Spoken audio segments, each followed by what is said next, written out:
In this video, I want to share my personal style of distance running. Now, I will start off with a quote by Steve Prefontaine, probably the most famous American distance runner of all time, but far from the most famous distance runner of all time. Far from. So he is one of his famous quotes. A lot of people run a race to see who is the fastest. I run to see who has the most guts, who can punish himself into exhausting pace, and then at the end punish himself some more. So this guy Steve Prefontaine was the best young American distance runner, and he was popular for his sort of flair as well, his personality. And I put this quote up because I think this is somewhat typical of American athletic culture, which is about intensity and aggression. And my own style of distance running is actually completely opposite of this. If opposite is not a great description, it's completely disjoint from this.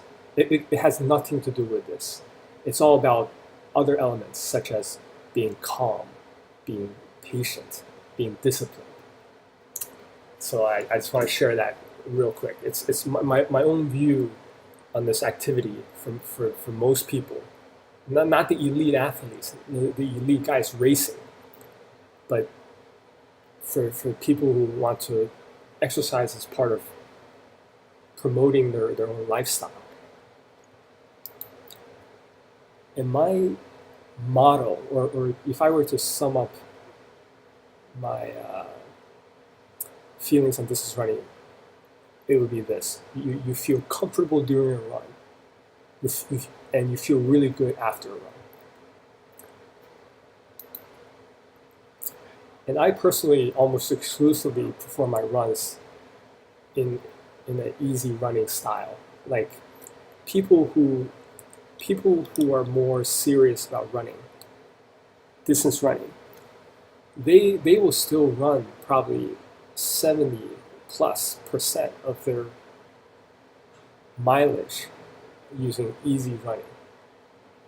And there's good reason for this, because it's the best way to build aerobic capacity without doing damage to your body that prevents you from training the next day. But I personally prescribe to easy running all the time. Like, I have no desire to add the other elements that will make you perform better in a race. So when I run, there's no real pressure on my lungs, my heart, or any of my muscles. My muscles are mostly relaxed for the most part. Obviously, your Achilles tendon is going to tighten at certain points, but your calves are going to exert themselves at some points. But for the most part, all my muscles are relaxed. And for me personally, everyone, please run at your own pace. But for me, this easy running ranges anywhere from 12 minutes per mile to 9 minutes per mile.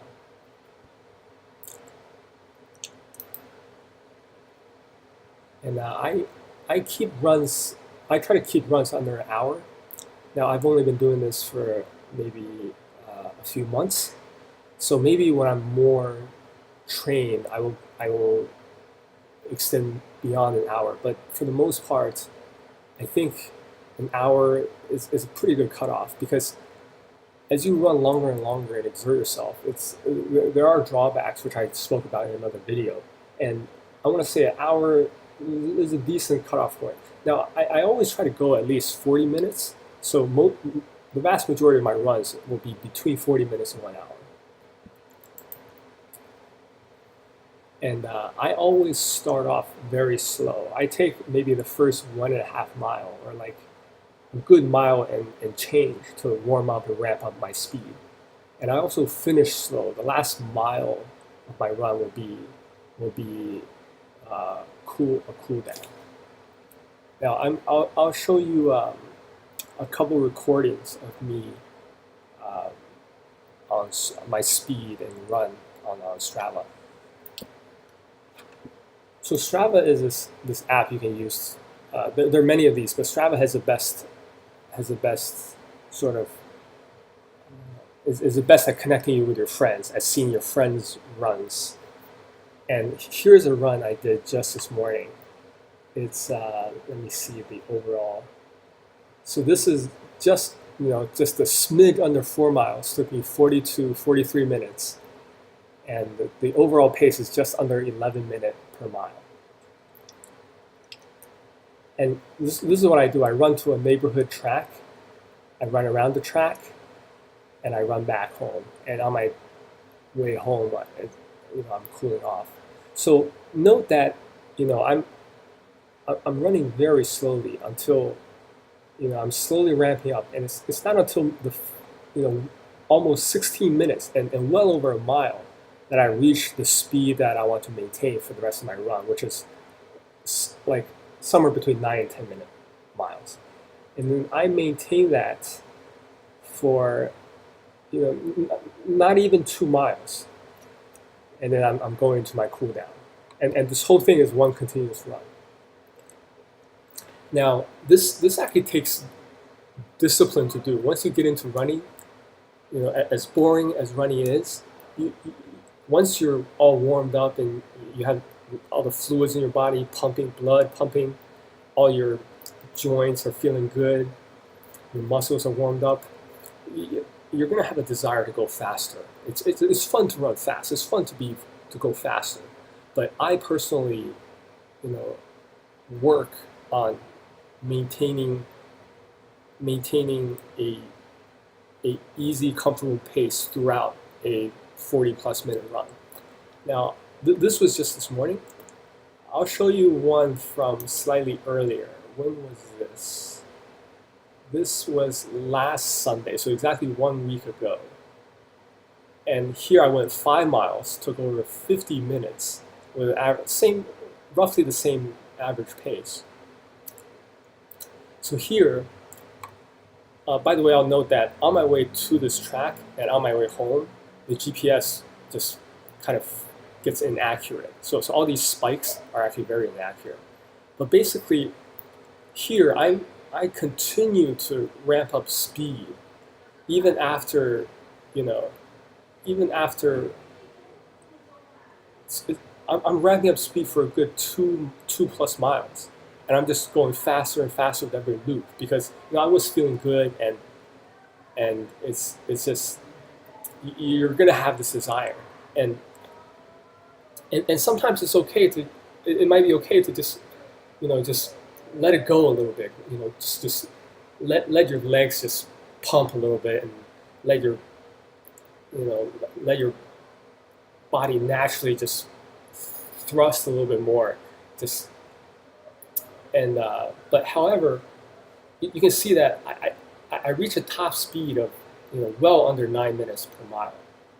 Here is 8:10, it's sub 8 minutes, 8:30,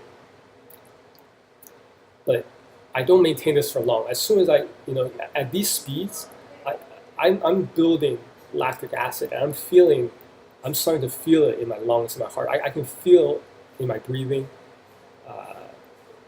not so much in my muscles because of the endorphins, but I can feel the intensity picking up. And as soon as I actually feel a little bit uncomfortable, I'm extremely conservative. I just start slowing down and just bring it back down to earth. But it was kind of fun for a little while. Like I knew I was going pretty fast, but I don't let the run get ahead of itself. And I believe this is the best way for the long term.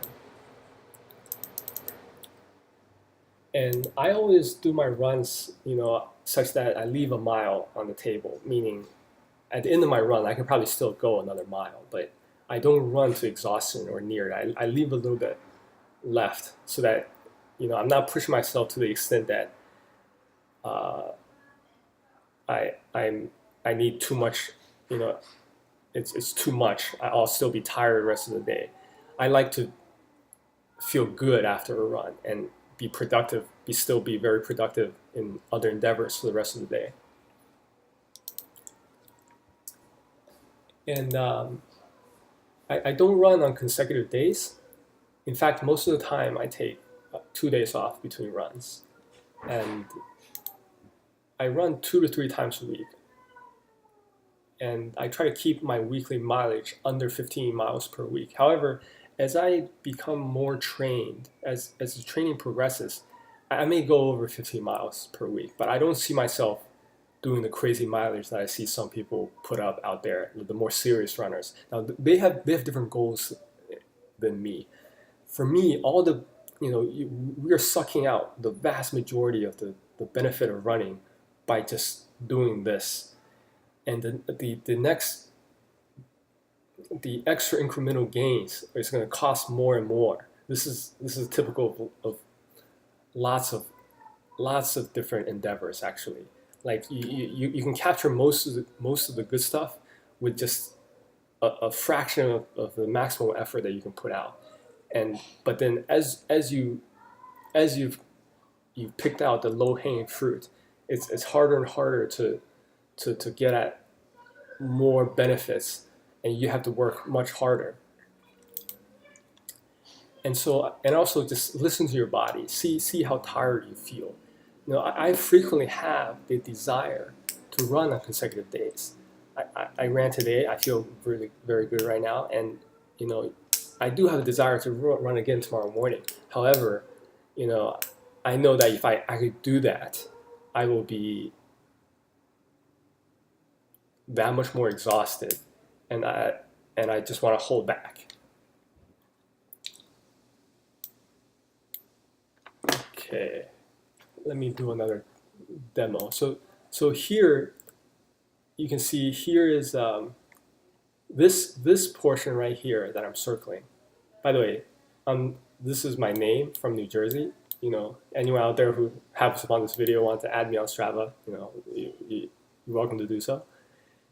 So, oh wow, for a few weeks I was consistently running 3 times a week, but this week I only ran twice. I just took it easy this week. I was actually feeling a little tired after these at the end of last week. And here is my weekly mileage. You see, this is when I first started with a whopping 2 mile. But I slowly ramped up, and I ramped up to about 15 miles per week. And the first time I got to about 15 miles per week, this entire ramp up, I was actually a little exhausted. I can sense that this is a little too much for me. And I took a couple of weeks of just really easy running, 8-9 miles. And then I slowly ramped up again, but under 15 miles per week. And this week I just at the end of last week I just felt like taking it easy for a week and only 8 miles. And this I think this is, for me at least, this is the way for running as a beneficial activity in my life. And I like to do fasted runs. So run, after digestion, well after digestion. In fact, you want your stomach to be empty. You want the food to be probably not even in your small intestines, but like mostly already disseminated through your body. So run after digestion and before meals. Now remember, so in another video I talked about how when we're running, we're in a fight or flight state, a mild one. And during a fight or flight state, digestion is one of the systems that your body kind of suppress a little bit because it's not as important when you're in a fight or flight state. Chances are you need to exert yourself physically. That's more important. Your heart will start racing more, but your digestion is compromised. So it's best to, the worst time to run will be just after a meal. It's the best time to run is probably just before a meal, as far from meals as possible. So if I were to rank, I would say before lunch is the best time to run, before dinner is second best, and before breakfast is is is is the third best time to run. And before breakfast is probably a truly fasted run. This is when your body is probably, not only have you digested everything, your body's store of glycogen from your previous meals is probably depleted to a certain extent. And this is actually when body fat, usage of body fat as energy during a long, slow run becomes, get activated the quickest. However, I personally am not trying to lose body fat, although I did lose a few pounds, probably 10 pounds since I started running. But that's not one of my goals. My idea is to just use up glycogen, but don't exhaust my glycogen supply to the extent that running before breakfast would do. However, ironically, currently during the summer, most of my runs are before breakfast. First thing I wake up, I run. Now this is because it's quite hot, and I like to run outside, and for the purpose of running outside in this kind of weather, it's just before lunch and before dinner are just not good.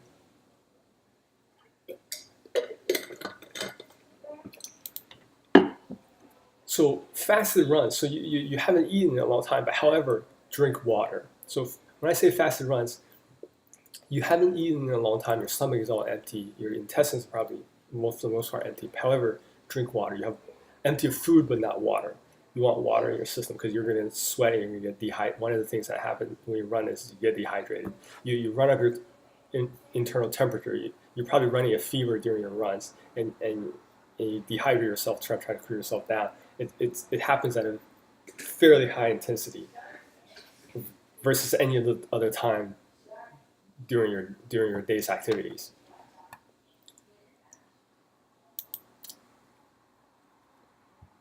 Now, to get a little bit spiritual, because distance running is actually fairly therapeutic. I try to, as much as possible, to do meditative runs. During my runs, I'm trying to focus on deep breaths down to the diaphragm, expanding the diaphragm, the lower parts of your lungs, around your abdominal area. And one thing to try is nose breathing. However, nose breathing sort of makes you conscious of the fact that because oxygen is going in so slowly, air is going in so slowly, it makes you want to fill your lungs with as much air as possible in nose breathing. This is why, like in yoga, in other meditation, people like to nose breathe because it forces you to breathe slower, and a slower breath forces you to try to get as much air as possible into your lungs. However, nose breathing is something you want to only do when you're at the lowest of low intensities. Anytime your running intensity picks up any bit, please start breathing through your mouth because it's just much better. You don't want to be like you don't want to purposely deprive yourself of oxygen, very precious oxygen. So I run with no music, and this is probably different from a lot of people. And I used to listen to music, but at this point in my life, I don't even listen to music anymore. Like when I'm in my car driving, I don't listen to music. I much rather just have no sound, just listen to the traffic and wind outside than any type of music. Maybe it's me getting old, but this is how I do it. And I try my best to not let my thoughts wander.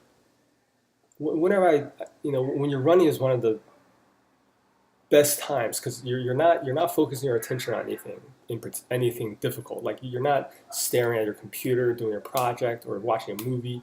Your mind is free to roam, and it's very easy to your thoughts just start roaming. However, whenever I catch myself doing that, I try to bring myself back and try to focus. And I try to focus on different aspects of my current running. This is actually very similar to certain ways of meditation where you don't let your thoughts wander. You try to just focus on either just nothing or focus on a particular point in space or like a particular image in your mind. So this is what I try to do, and at different times I was focusing on different aspects of running that I try to improve on, different aspects of mechanics. For instance, I started off focusing on my every foot strike, of which there are thousands, if not over 10,000 during a run, to foot strike properly. And then I moved on to focusing on standing up straight while running. Now, there's going to be a natural forward lean when you stand up straight, but for me, it's not on purpose. Now, I will go over a lot of this in a separate videos on mechanics, but for a while, I was focusing on standing up tall and running from the hips and not from the legs. Remember when I told you my muscles are very relaxed during a run? Now, my quads especially are very relaxed. I am not using them at all. I am mainly using the muscles from the core and hips, muscles that are attached to the pelvis. And then I went back to focusing on foot strike some more, different aspects of the foot strike. And currently I'm focusing on strengthening my feet and lower legs during a run. And in particular, strengthening the smaller foot muscles, the Achilles tendon. I do this by focusing on, for instance, the Achilles tendon should be strong every time you actually land, and in particular when you push off. And that's how you land and push off the best. And but then after the push off, when your foot isn't in contact with the ground, you then want it to relax. So I will focus on having them relax during the gait cycle where the foot is not on the ground, and then activating or making sure the tendon is strong, just focusing on that aspect when I'm pushing off the ground.